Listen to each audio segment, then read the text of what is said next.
como o Olavo de Carvalho e os discípulos dele, os olavistas, exploram a sua ignorância para conquistar influência e poder. Esse será o tema do vídeo de hoje, em grande parte por causa de um artigo que o chanceler Ernesto Araújo publicou na Bloomberg, no site de economia norte-americano, e que teve uma resposta do Benjamin Moser, que é um escritor e um tradutor americano, aficionado pelo Brasil, e que levou a Clarice Lispector para o mundo inteiro através da sua tradução e da biografia que ele fez dela. Isso ocorreu nesses últimos dias aqui, mas antes de entrarmos nesse assunto, eu quero agradecer a todos que se interessaram pelo meu livro, O Personagem e Outras Fábulas Filosóficas.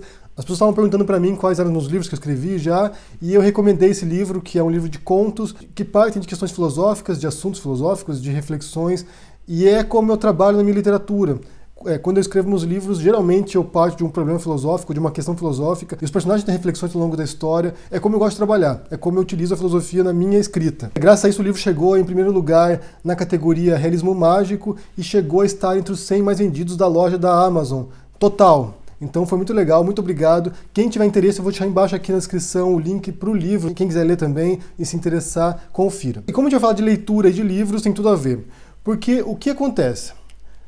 Essa é uma estratégia básica, gente, uma estratégia essencial de pseudos intelectuais. Eles citam um livro ou um conceito, confiando que você não vá conferir aquele livro. É o que o Olavo de Carvalho faz o tempo todo. Você vê as aulas dele, você vê os vídeos dele, você lê os artigos dele. Ele cita pensadores, cita intelectuais, cita autores, cita livros, muitos deles obscuros que ninguém conhece, e ele confia nessa pseudo-intelectualidade dele, nessas referências dele, que muitas delas não tem nada a ver com aquilo que ele está falando, e ele confia que você não vai lá conferir o que está escrito.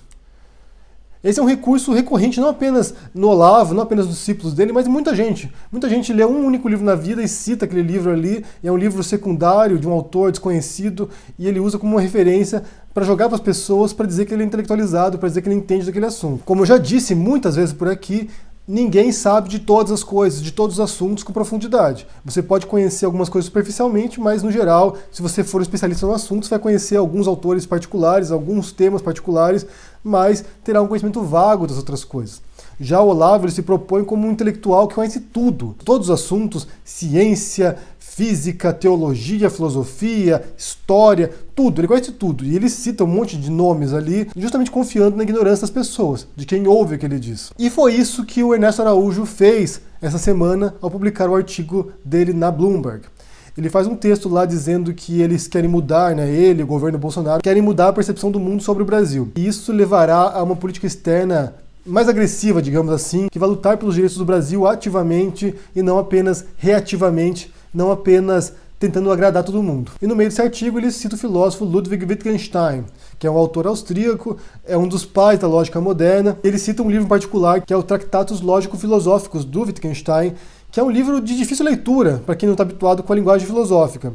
E ele cita um trecho ali, dando a entender que Wittgenstein é um precursor do pós-modernismo. Ele faz uma série de reflexões sobre Wittgenstein, e ali, logo nesse artigo, nos comentários, você já vê americanos dizendo: cara, você não entendeu nada do Wittgenstein. Isso que você está falando não tem nada a ver com o que o Wittgenstein diz.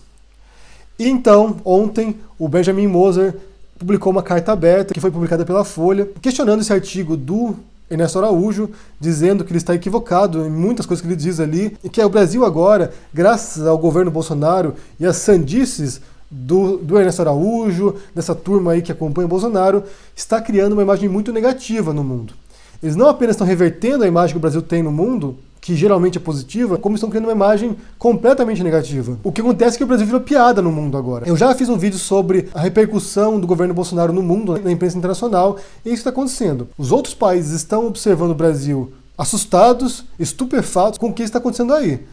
Está todo mundo chocado, porque realmente vocês que estão aí também devem estar chocados, eu acho, muitos de vocês. Mas realmente o que está acontecendo aí no Brasil é uma coisa anormal, fora do comum. E o Moser também parte para cima dessa citação do Wittgenstein, dizendo como é um uso ridículo de um conceito que o Ernesto Araújo claramente não entende, de um livro de um autor que provavelmente ele não leu. Vou citar um trecho aqui da carta do Moser. Ele diz o seguinte, olha: em inglês, a sua vinculação da política externa com Ludwig Wittgenstein soa bizarra.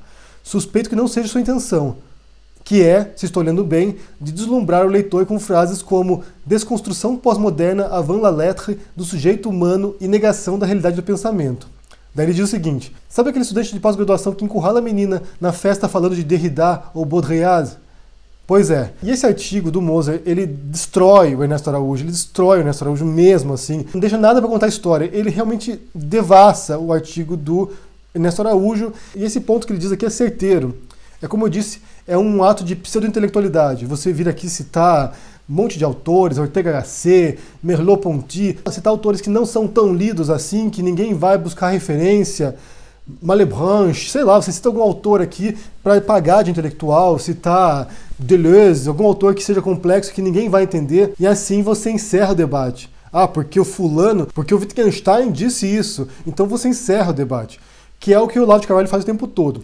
E o Olavo de Carvalho tem outra mania também, que é da pseudo-intelectualidade dele, né, da arrogância megalomaníaca dele, que é de achar que todos estão errados, menos ele. Então ele cita os autores lá, criticamente muitas vezes, e não vai apenas atacar a obra dele, que ele não entendeu e que talvez não tenha lido, mas ele ataca a pessoa dele. Eu já vi ele chamar o Popper de cretino, já vi xingar o Nietzsche, já vi xingar o Foucault, já vi xingar um monte de filósofos e pensadores, não apenas em relação à obra, mas com ataques ad hominem também. Esse é um dos recursos que você vê habitualmente nos discípulos do Olavo, como o Nando Moura. O Nando Moura também é um que não apenas ataca as ideias, porque ele não entende as ideias dos autores, como ele ataca também pessoalmente, ataca o indivíduo e utiliza o mesmo recurso de distorcer o conhecimento, de distorcer o que está nos livros.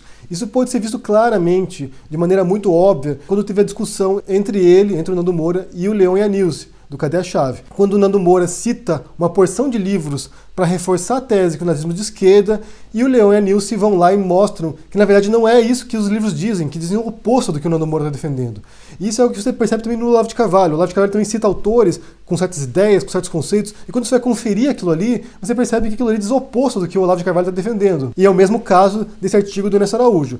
Ele cita Wittgenstein, e o Wittgenstein, nesse trabalho em particular, ele não fala nada do que o Ernesto Araújo está defendendo. É um trabalho de lógica, é um trabalho sobre linguagem, sobre construção lógica, sobre como entender o mundo através da linguagem lógica racional. O Wittgenstein não está falando sobre ideologia, não está falando sobre globalismo, não está falando sobre nada que o Ernesto Araújo está usando o Wittgenstein como exemplo. E depois ainda ele diz o seguinte aqui: I don't like Wittgenstein. Tipo, eu não gosto de Wittgenstein. Como se o fato dele não gostar de Wittgenstein, primeiro, tornasse a tese dele mais sólida, mais razoável, e dois, como se o fato dele não gostar de Wittgenstein tornasse Wittgenstein menos importante na filosofia da lógica. Portanto, eu afirmo aqui e reforço: o Olavo de Carvalho e os discípulos dele, que incluem o Ernesto Araújo, que é um olavista, o Nando Moura, o Bernardo Kister e uma porção de olavistas que estão na internet e no governo agora do Bolsonaro, né, o ministro da Educação também, o Vélez, ou seja, uma porção de olavistas agora que estão com influência, e eles fazem justamente essa tática de contar com a ignorância das pessoas.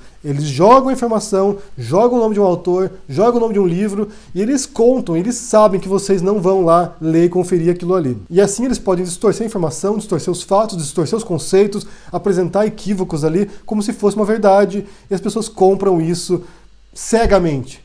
Por incrível que pareça, compram cegamente. Por isso que é importante agora que muita gente tem aparecido aqui, cientistas têm aparecido, historiadores, desmentindo e revelando essas mentiras dessas pessoas. Mostrando como o Olavo de Carvalho não entende nada de ciência, nada de Newton, nada de Einstein, nada de física quântica, como o Nando Moura não entende nada de história, do nazismo, por exemplo, e como o Ernesto Araújo, chanceler agora, não entende nada de Wittgenstein. É por isso que eu digo, gente, repito aqui, é preciso ser cético, é preciso se indagar, questionar as coisas. Vem alguém aqui e diz uma coisa pra vocês, vão lá e confiram as fontes. Leiam os livros, leiam os artigos, confiram, confirmem, porque qualquer um pode vir aqui e falar um monte de coisa pra vocês.